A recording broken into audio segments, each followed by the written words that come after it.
just like first things that kind of come to your mind from your kind of promoter's hat. Conor McGregor. Conor McGregor should be in movies. This guy is such a charismatic, young, just built, has that, rough look. I mean, he should be a movie star. He should be in action films. He could be the next James Bond. Don't you think? I never thought Why about not? that. He could be the next James Bond. Conor should, hey, fight your fights, do your thing, but when you retire one day, you could be the next James Bond. And he should start going to acting. He doesn't even need to go acting class, I'm sure. This guy, he's a complete package. And is he the greatest fighter in the world?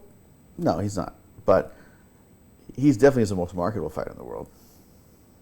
He's fighting Nate Diaz in August. You know Nate Diaz well because Yeah. you dealt with him a little bit in Strikeforce. Yep. He was in the cage that night, I think, for that fight on air. Oh, yeah.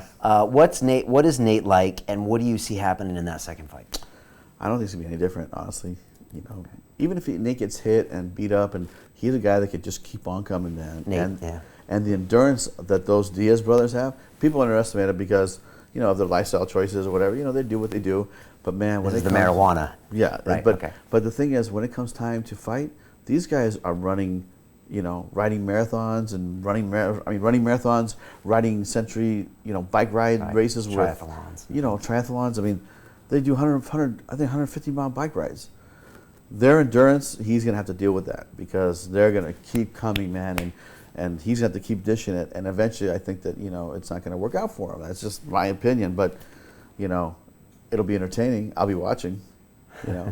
What's Nate Diaz like?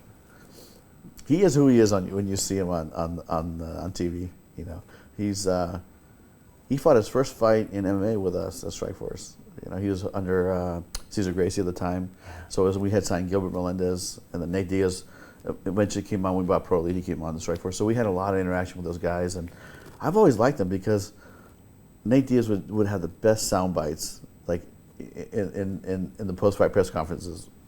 He was making pretty good money from us, and he'd be like, I used to ride my bike through the rich people's neighborhood, and I see they have a fountain, and I don't have a fountain in my house.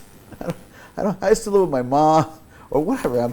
And I'm like, Nate, you can buy any house, or Nick, you can buy any house you want in Modesto, right? Or wherever it's Stockton, wherever he's living. You're fine. Please don't tell people like we're not paying you, right?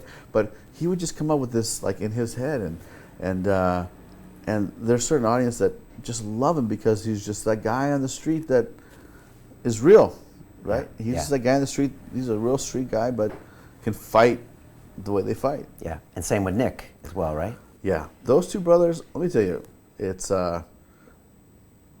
if you were in an alley and you had those two guys coming to you, you better not say anything because they're not afraid to fight.